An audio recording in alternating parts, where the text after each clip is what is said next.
Hello दोस्तों। Breast cancer एक जानलेवा बीमारी है, ये तो आप सारे जने चंगी तरह जानते हैं। किसी भी कैंसर ਦੇ ਅਗੇਂਸਟ ਜਿਹੜੀ ਲੜਾਈ ਹੈ ਆਪਣੀ, ਉਹਦੇ ਵਿੱਚ ਸਭ ਤੋਂ ਵੱਡਾ ਹਥਿਆਰ ਹੈ ਵੀ ਆਪਾਂ ਕੈਂਸਰ ਨੂੰ ਜਿੰਨੀ ਛੇਤੀ ਤੋਂ ਛੇਤੀ ਫੜ ਸਕੀਏ, ਉਹਨੂੰ ਡਿਟੈਕਟ ਕਰ ਸਕੀਏ, ਲੱਭ ਸਕੀਏ, ਉਹਨਾਂ ਉਹ ਆਪਾਂ ਨੂੰ ਜ਼ਿਆਦਾ ਚਾਂਸ ਦਿੰਦਾ ਹੈ ਬਚਣ ਦਾ, ਆਪਣੀ ਜ਼ਿੰਦਗੀ ਦੀ ਜਿਹੜੀ ਕੁਆਲਿਟੀ ਆਫ ਲਾਈਫ ਹੈ ਉਹਨੂੰ ਇੰਪਰੂਵ ਕਰਨ ਦਾ, ਤੇ ਹਾਂ ਆਪਣੇ ਜਿਹੜੇ ਫਾਈਨੈਂਸਿਸ ਹੈ ਉਹ ਵੀ ਕਾਫੀ ਹੱਦ ਤੱਕ ਆਪਾਂ ਉਹਨਾਂ ਨੂੰ ਬਚਾ ਸਕਦੇ ਹਾਂ ਜੇ ਕੈਂਸਰ ਨੂੰ ਟਾਈਮ ਰਹਿੰਦੇ ਆਪਾਂ ਉਹਨੂੰ ਡਿਟੈਕਟ ਕਰੀਏ। ਤੇ ਜਿਹੜੀ ਸਾਇੰਟੀਫਿਕ ਐਵੀਡੈਂਸ ਬੇਸਡ ਜਿਹੜਾ ਟ੍ਰੀਟਮੈਂਟ ਹੈ ਉਹ ਆਪਾਂ ਜੇ ਦੇ ਸਕੀਏ ਤਾਂ ਇਹ ਸਾਰੀ ਚੀਜ਼ਾਂ ਜਿਹੜੀਆਂ ਹੈ ਬਚਤ ਵਾਲੀਆਂ ਉਹ ਆਪਾਂ ਕਰ ਸਕਦੇ ਹਾਂ। ਪਰ ਹਜੇ ਕਿਹੜੇ ਲੱਛਣ ਹੈਗੇ ਆ ਬ੍ਰੈਸਟ ਕੈਂਸਰ ਦੇ ਜਿਹੜੇ ਆਪਾਂ ਨੂੰ ਪਤਾ ਹੋਣੇ ਚਾਹੀਦੇ ਆ ਤਾਂ ਕਿ ਸਮੇਂ ਰਹਿੰਦੇ ਆਪਾਂ ਮਦਦ ਲੈ ਸਕੀਏ। ਇਹ ਜਿਹੇ ਕਿਹੜੇ ਰਿਸਕ ਫੈਕਟਰ ਹੈ ਜਿਹੜੇ ਆਪਾਂ ਨੂੰ ਪਤਾ ਹੋਣੇ ਚਾਹੀਦੇ ਆ ਜਿਹਦੇ ਚੱਲਦੇ ਆਪਾਂ ਸਮੇਂ ਤੇ ਇਹਨੂੰ ਡਿਟੈਕਟ ਕਰ ਸਕੀਏ ਤੇ ਇਲਾਜ ਤੋਂ ਫਾਇਦਾ ਚੱਕ ਸਕੀਏ। ਮੇਰਾ ਨਾਮ ਹੈ ਡਾਕਟਰ ਅਵਰਿਲ ਵਤਸ। ਮੈਂ ਇੱਕ ਕਲੀਨਿਸ਼ੀਅਨ ਹਾਂ ਤੇ ਇੱਕ ਸਾਇੰਟਿਸਟ ਵੀ ਹਾਂ। ਅੱਜ ਦੇ ਇਸ ਵੀਡੀਓ ਵਿੱਚ ਆਪਾਂ ਇਹਨਾਂ ਹੀ ਪ੍ਰਸ਼ਨਾਂ ਦੇ ਉੱਪਰ ਥੋੜੀ ਜ਼ਿਆਦਾ ਡਿਟੇਲ ਦੇ ਵਿੱਚ ਵਿਸਤਾਰ ਨਾਲ ਗੱਲ ਕਰਦੇ ਹਾਂ। ਆਈਏ, ਬਾਕੀ ਦੇ ਜਿਹੜੇ ਕੈਂਸਰ ਹੈ ਉਹਨਾਂ ਦੀ ਤਰ੍ਹਾਂ ਬ੍ਰੈਸਟ ਕੈਂਸਰ ਦੇ ਜਿਹੜੇ ਨੰਬਰ ਹੈ, ਜਿਹੜੇ ਮਰੀਜ਼ ਹੈ, ਉਹਨਾਂ ਦੇ ਆંકੜੇ ਲਗਾਤਾਰ ਵੱਧ ਰਹੇ ਨੇ ਇੰਡੀਆ ਦੇ ਵਿੱਚ। ਇੱਕ ਅਨੁਮਾਨ ਦੇ ਮੁਤਾਬਿਕ ਤਕਰੀਬਨ 1.5 ਲੱਖ 1,60,000 ਦੇ ਕਰੀਬ ਨਵੇਂ ਕੇਸਿਸ ਬ੍ਰੈਸਟ ਕੈਂਸਰ ਦੇ ਡਾਇਗਨੋਸ ਹੁੰਦੇ ਆ ਇੰਡੀਆ ਦੇ ਵਿੱਚ। ਤੇ ਇਹਨਾਂ ਵਿੱਚੋਂ ਜਿਹੜੇ ਜ਼ਿਆਦਾਤਰ ਜਿਹੜੇ ਕੇਸਿਸ ਹੈਗੇ ਆ ਉਹ ਜਿਹੜੇ ਆਪਣੇ ਸ਼ਹਿਰੀ ਇਲਾਕੇ ਆ ਉਹਨਾਂ ਵਿੱਚ ਜ਼ਿਆਦਾ ਪਾਏ ਜਾਂਦੇ ਆ। ਇੱਕ ਅਨੁਮਾਨ ਦੇ ਮੁਤਾਬਿਕ ਇੰਡੀਆ ਵਿੱਚ ਓਵਰਆਲ 28 ਚੋਂ ਇੱਕ ਔਰਤ ਨੂੰ ਬ੍ਰੈਸਟ ਕੈਂਸਰ ਹੋਣ ਦਾ ਰਿਸਕ ਹੈ, ਹੋਣ ਦਾ ਚਾਂਸ ਹੈ। ਜੇ ਆਪਾਂ ਵੱਡੇ ਸ਼ਹਿਰਾਂ ਦੀ ਗੱਲ ਕਰੀਏ ਤਾਂ ਉੱਥੇ 22 ਚੋਂ ਇੱਕ ਔਰਤ ਨੂੰ ਬ੍ਰੈਸਟ ਕੈਂਸਰ ਹੋਣ ਦਾ ਰਿਸਕ ਹੈ। ਤੇ ਜੇ ਆਪਾਂ ਪਿੰਡਾਂ ਦੀ ਗੱਲ ਕਰੀਏ ਤਾਂ ਉੱਥੇ ਤਕਰੀਬਨ 60 ਚੋਂ ਇੱਕ ਔਰਤ ਨੂੰ ਬ੍ਰੈਸਟ ਕੈਂਸਰ ਹੋਣ ਦਾ ਰਿਸਕ ਹੈਗਾ। ਪਰ ਓਵਰਆਲ ਇੰਡੀਆ ਦਾ ਜਿਹੜਾ ਨੰਬਰ ਹੈ ਉਹ ਹੈ 28 ਚੋਂ ਇੱਕ ਔਰਤ ਨੂੰ ਬ੍ਰੈਸਟ ਕੈਂਸਰ ਹੋਣ ਦਾ ਰਿਸਕ ਹੈ। ਮਰਦਾਂ ਦੇ ਵਿੱਚ ਆਦਮੀਆਂ ਦੇ ਵਿੱਚ ਵੀ ਬ੍ਰੈਸਟ ਕੈਂਸਰ ਹੁੰਦਾ, ਪਰ ਉਹਦੀ ਜਿਹੜੀ ਸੰਖਿਆ ਹੈ ਉਹ ਟੋਟਲ ਬ੍ਰੈਸਟ ਕੈਂਸਰ ਦੀ ਜਿਹੜੀ ਨੰਬਰ ਹੈ ਉਹਨਾਂ ਚੋਂ 1 ਜਾਂ 2% ਹੈ। ਪਰ ਫਿਰ ਵੀ ਉਹ ਮਰਦਾਂ ਦੇ ਵਿੱਚ ਵੀ ਹੁੰਦਾ ਹੈ ਤੇ ਪਾਇਆ ਜਾਂਦਾ ਹੈ, ਜੋ ਕਿ ਔਰ ਇਹ ਕਾਫੀ ਘਾਤਕ ਵੀ ਅਕਸਰ ਹੁੰਦਾ ਹੈ। ਇਸ ਤੋਂ ਬਚਣ ਲਈ ਇੱਕ ਹੋਰ ਜਿਹੜੀ ਚਿੰਤਾਜਨਕ ਗੱਲ ਹੈ ਉਹ ਇਹ ਹੈ ਕਿ ਇੰਡੀਆ ਦੇ ਵਿੱਚ ਜਦੋਂ ਤੱਕ ਬ੍ਰੈਸਟ ਕੈਂਸਰ ਨੂੰ ਆਪਾਂ ਡਿਟੈਕਟ ਕਰਦੇ ਹਾਂ, ਲੱਭਦੇ ਹਾਂ, ਤਕਰੀਬਨ 50 ਤੋਂ ਲੈ ਕੇ 60 ਈਵਨ 70% ਕੇਸਿਸ ਦੇ ਵਿੱਚ ਕਈ ਵਾਰੀ ਬਹੁਤ ਦੇਰ ਹੋ ਚੁੱਕੀ ਹੁੰਦੀ ਹੈ, ਕਿਉਂਕਿ ਉਹ ਸਟੇਜ 3 ਜਾਂ ਸਟੇਜ 4 3 ਜਾਂ ਚੌਥੀ ਸਟੇਜ ਤੇ ਜਾ ਕੇ ਹੀ ਆਪਾਂ ਉਹਨੂੰ ਡਿਟੈਕਟ ਕਰਦੇ ਹਾਂ, ਕਿਉਂਕਿ ਆਪਾਂ ਉਹਨੂੰ ਪਹਿਲਾਂ ਨਹੀਂ ਫੜਿਆ ਹੁੰਦਾ। ਇਹਦੇ ਚੱਲਦੇ ਜਿਹੜੀ ਸਰਵਾਈਵਲ ਰੇਟ ਹੈ, ਜਿਹੜਾ ਬਚਣ ਦੀ ਜਿਹੜੀ ਰੇਟ ਹੈ ਉਹ ਇੰਡੀਆ ਦੇ ਵਿੱਚ 50-60% ਹੀ ਹੈ। 5 ਸਾਲ ਜਿਹਨੂੰ ਆਪਾਂ ਕੈਂਸਰ ਦੀ ਭਾਸ਼ਾ ਵਿੱਚ ਇਹਨੂੰ ਅਕਸਰ ਕਿਹਾ ਜਾਂਦਾ ਹੈ ਕਿ 5 year ਸਰਵਾਈਵਲ ਰੇਟ, ਕਿ ਡਾਇਗਨੋਸਿਸ ਤੋਂ 5 ਸਾਲ ਬਾਅਦ ਮਰੀਜ਼ ਬਚਿਆ ਕਿ ਨਹੀਂ ਬਚਿਆ। ਉਹ ਜਦੋਂ ਆਪਾਂ ਦੇਖਦੇ ਹਾਂ ਤਾਂ ਇੰਡੀਆ ਦੇ ਵਿੱਚ ਉਹ 50 ਤੋਂ 60% ਹੀ ਹੈ ਜਿਹੜੇ ਡਾਇਗਨੋਸ ਹੋਣ ਤੋਂ ਬਾਅਦ ਬਚਦੇ ਆ। ਬਲਕਿ ਜਿਹੜੇ ਬਾਕੀ ਦੇ ਦੇਸ਼ ਹੈ, US UK ਦੀ ਗੱਲ ਕਰੀਏ ਤਾਂ ਇਹ ਨੰਬਰ 80 ਤੋਂ 85% ਮਰੀਜ਼ ਹੈ ਜਿਹੜਿਆਂ ਨੂੰ ਬਚਾਇਆ ਜਾਂਦਾ ਹੈ ਡਾਇਗਨੋਸਿਸ ਹੋਣ ਤੋਂ 5 ਸਾਲ ਬਾਅਦ। ਇਹਦਾ ਮੇਨ ਕਾਰਨ ਇਹ ਹੈ ਕਿ ਆਪਾਂ ਇਸ ਬਿਮਾਰੀ ਨੂੰ ਸਮੇਂ ਰਹਿੰਦੇ ਫੜਦੇ ਨਹੀਂ, ਇਹਨੂੰ ਡਿਟੈਕਟ ਨਹੀਂ ਕੀਤਾ ਤੇ ਇਹਦਾ ਸਮੇਂ ਰਹਿੰਦੇ ਕ੍ਰੈਡੀਬਲ ਵਿਗਿਆਨਿਕ ਐਵੀਡੈਂਸ ਬੇਸਡ ਆਪਾਂ ਇਹਦਾ ਇਲਾਜ ਨਹੀਂ ਕਰਵਾਇਆ। ਇਸੇ ਕਰਕੇ ਜਿਹੜੇ ਮਰੀਜ਼ ਹੈ ਉਹ ਆਪਾਂ ਖੋ ਦਿੰਦੇ ਹਾਂ।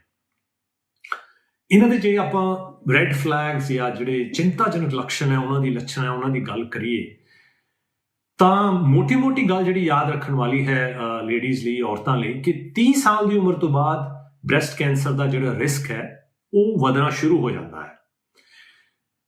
55-65 ਸਾਲ ਦੀ ਉਮਰ ਤੱਕ ਇਹ ਜਿਹੜਾ ਰਿਸਕ ਹੈ ਇਹ ਲਗਾਤਾਰ ਵੱਧਦਾ ਰਹਿੰਦਾ ਹੈ। ਤੇ ਜਿਹੜੀਆਂ ਲੇਡੀਜ਼ ਹੈ ਜੇ 30 ਸਾਲ ਤੋਂ ਬਾਅਦ ਉਹ ਸੈਲਫ ਬ੍ਰੈਸਟ ਐਗਜ਼ਾਮੀਨੇਸ਼ਨ ਆਪਣੇ ਆਪ ਜਿਹੜੇ ਸਤਨ ਹੈ ਉਹਨਾਂ ਨੂੰ ਜੇ ਐਗਜ਼ਾਮਿਨ ਕਰ ਲੈਣ, ਰੈਗੂਲਰਲੀ ਕਰਦੇ ਰਹਿਣ, ਮਹੀਨੇ 2 ਮਹੀਨੇ ਦੇ 'ਚ ਇੱਕ ਵਾਰੀ ਕਰਦੇ ਰਹਿਣ, ਤੇ ਜੇ ਕੋਈ ਨਵਾਂ ਲੰਪ ਮਿਲੇ, ਕੋਈ ਨਵੀਂ ਸਵੈਲਿੰਗ ਮਿਲੇ ਬ੍ਰੈਸਟ ਦੇ ਵਿੱਚ ਜਾਂ ਕੱਚ ਦੇ ਵਿੱਚ ਕੋਈ ਨਵੀਂ ਸਵੈਲਿੰਗ ਮਿਲੇ ਤਾਂ ਉਹਨੂੰ ਤੁਰੰਤ ਡਾਕਟਰ ਨੂੰ ਮਿਲ ਕੇ ਉਹਦੀ ਜਾਂਚ ਕਰਵਾ ਲੈਣੀ ਚਾਹੀਦੀ ਹੈ, ਰੂਲ ਆਊਟ ਕਰਨ ਲਈ ਕਿ ਕਿਤੇ ਉਹ ਕੈਂਸਰ ਤਾਂ ਨਹੀਂ। ਦੂਜੀ ਜ਼ਰੂਰੀ ਚੀਜ਼ ਹੈ, ਇਹ ਜ਼ਰੂਰੀ ਚੀਜ਼ ਜ਼ਿਆਦਾਤਰ 50 ਸਾਲ ਤੋਂ ਉੱਪਰ ਦੀ ਔਰਤਾਂ ਲਈ ਹੈ ਕਿ ਜਿਹੜੀ ਬ੍ਰੈਸਟ ਦਾ ਨਿੱਪਲ ਹੁੰਦਾ ਹੈ ਉਹਦੇ ਵਿੱਚ ਕੁਝ ਚੇਂਜਸ ਆ ਜਾਣ। ਕਈ ਵਾਰ ਨਿੱਪਲ ਜਿਹੜਾ ਹੈਗਾ ਉਹ ਬ੍ਰੈਸਟ ਦੇ ਅੰਦਰ ਨੂੰ ਜਾਣਾ ਸ਼ੁਰੂ ਕਰ ਦਿੰਦਾ ਮਤਲਬ ਉਹ ਪਰਮਾਨੈਂਟਲੀ ਅੰਦਰ ਹੀ ਰਹਿੰਦਾ ਹੈ, ਜਾਂ ਉਹਦੇ ਵਿੱਚੋਂ ਕੋਈ ਡਿਸਚਾਰਜ ਆਉਣ ਲੱਗ ਜਾਵੇ, ਉਹਦੇ ਵਿੱਚੋਂ ਕੋਈ ਤਰਲ ਪਦਾਰਥ ਨਿਕਲਣ ਲੱਗ ਜਾਵੇ, ਜਾਂ ਇਵਨ ਖੂਨ ਨਿਕਲਣ ਲੱਗ ਜਾਵੇ, ਜਾਂ ਉਹਦੇ ਅਰਾਊਂਡ ਜਿਹੜੀ ਸਕਿਨ ਹੁੰਦੀ ਹੈ ਉਹ ਜਿਵੇਂ ਆਪਣਾ ਸੰਤਰੇ ਦੀ ਸਕਿਨ ਹੁੰਦੀ ਹੈ ਬਾਹਰੋਂ, ਜਿਹਦੇ ਵਿੱਚ ਛੋਟੇ ਛੋਟੇ ਖੱਡੇ ਜਿਹੇ ਹੁੰਦੇ ਆ, ਡਿੰਪਲਸ ਜਿਹਨੂੰ ਕਹਿ ਲੈਂਦੇ ਆਪਾਂ, ਉਹ ਹੁੰਦੇ ਆ, ਉਹ ਇਹੋ ਜਿਹੀ ਚੇਂਜਸ ਜਦ ਆਉਣ ਤਾਂ ਤੁਰੰਤ ਡਾਕਟਰ ਦੀ ਸਲਾਹ ਲੈ ਲੈਣੀ ਚਾਹੀਦੀ ਹੈ, ਉਹਨੂੰ ਐਗਜ਼ਾਮਿਨ ਕਰਾ ਲੈਣਾ ਚਾਹੀਦਾ, ਉਹਦੇ ਟੈਸਟ ਕਰਾ ਲੈਣੇ ਚਾਹੀਦੇ ਆ। ਡਾਕਟਰ ਜਿਹੜੇ ਹੋਣਗੇ ਉਹ ਉਹਨੂੰ ਐਗਜ਼ਾਮਿਨ ਕਰਨਗੇ, ਜਿਹੜਾ ਲੰਪ ਹੋਏਗੀ, ਜਿਹੜੀ ਸਵੈਲਿੰਗ ਹੋਏਗੀ, ਉਹਨੂੰ ਐਗਜ਼ਾਮਿਨ ਕਰਨਗੇ, ਤੇ ਉਸ ਤੋਂ ਬਾਅਦ ਉਹਦਾ ਇੱਕ ਸਪੈਸ਼ਲਾਈਜ਼ਡ ਐਕਸ-ਰੇ ਹੁੰਦਾ ਜਿਹਨੂੰ ਮੈਮੋਗ੍ਰਾਫੀ ਕਹਿੰਦੇ ਆ, ਉਹ ਕਰਕੇ ਲੱਭਣ ਦੀ ਕੋਸ਼ਿਸ਼ ਕਰਨਗੇ ਕਿ ਜਿਹੜਾ ਲੰਪ ਹੈ ਕੈਂਸਰ ਤਾਂ ਨਹੀਂ ਹੈ। ਤੇ ਲਾਸਟਲੀ ਜੇ ਕੋਈ ਲੰਪ ਹੁੰਦਾ ਹੈ ਉਹਦੀ ਬਾਇਓਪਸੀ ਕੀਤੀ ਜਾਂਦੀ ਹੈ, ਉਹਦਾ ਇੱਕ ਛੋਟਾ ਜਿਹਾ ਹਿੱਸਾ ਕੱਢ ਕੇ ਉਹਨੂੰ ਜਾਂਚ ਕੀਤੀ ਜਾਂਦੀ ਹੈ ਕਿ ਇਹਦੇ ਜਿਹੜੇ ਸੈੱਲ ਹੈਗੇ ਇਹ ਕੈਂਸਰਸ ਤਾਂ ਨਹੀਂ ਹੋਏ। ਇਹ ਮੋਟੇ-ਮੋਟੇ ਜਿਹੜੇ ਰੈੱਡ ਫਲੈਗਸ ਹੈ, ਲੱਛਣ ਹੈ ਜਿਹੜੇ ਕਿ ਆਪਾਂ ਨੂੰ ਹੈਲਪ ਕਰ ਸਕਦੇ हैं, ਬਹੁਤ ਵੱਡੇ ਲੈਵਲ ਤੇ ਹੈਲਪ ਕਰ ਸਕਦੇ हैं ਇਸ ਕੈਂਸਰ ਨੂੰ ਛੇਤੀ ਡਿਟੈਕਟ ਕਰਨ ਲਈ। ਬ੍ਰੈਸਟ ਕੈਂਸਰ ਦੇ ਰੈੱਡ ਫਲੈਗਸ ਦੇ ਨਾਲ ਜਿਹੜੇ ਚਿੰਤਾਜਨਕ ਲੱਛਣਾਂ ਦੀ ਆਪਾਂ ਗੱਲ ਕੀਤੀ, ਉਹਨਾਂ ਦੇ ਨਾਲ ਰਿਸਕ ਫੈਕਟਰਸ ਵੀ ਹੁੰਦੇ ਨੇ ਜਿਨ੍ਹਾਂ ਦਾ ਆਪਾਂ ਨੂੰ ਖਿਆਲ ਰੱਖਣਾ ਚਾਹੀਦਾ ਹੈ।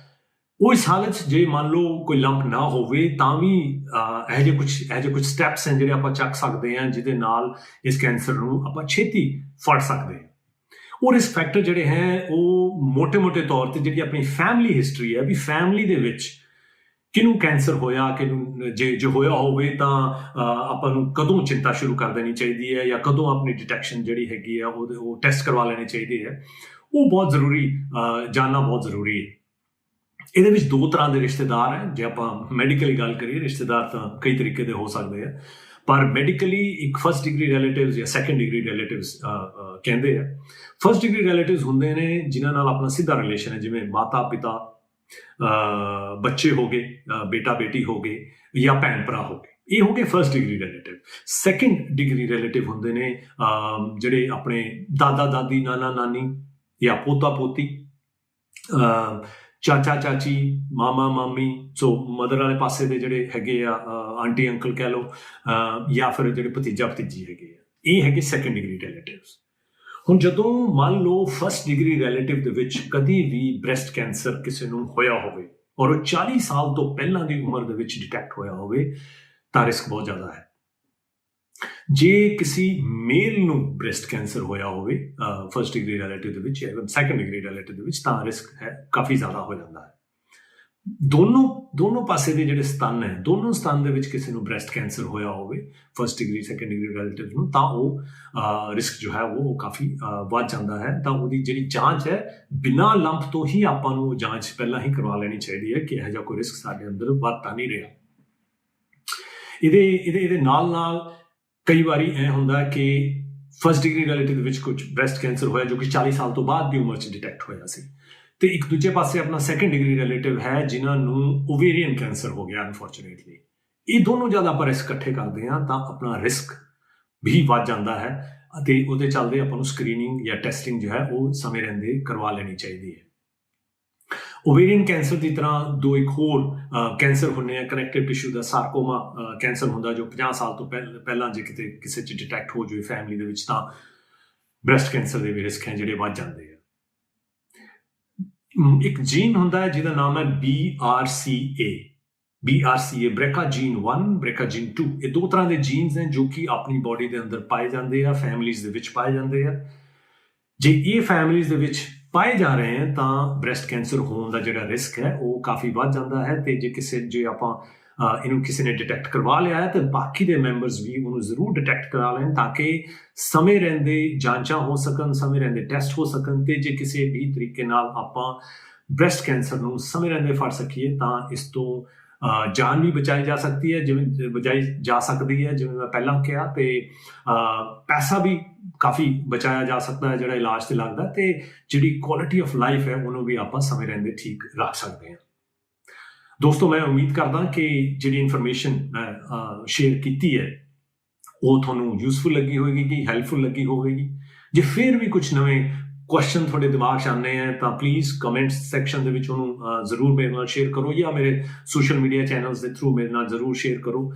ਮੈਂ ਜ਼ਰੂਰ ਕੋਸ਼ਿਸ਼ ਕਰਾਂਗਾ ਉਹਨਾਂ ਦੇ ਜਵਾਬ ਦੇਣ ਦਾ। ਆਪਣਾ ਖਿਆਲ ਰੱਖੋ। Thank you.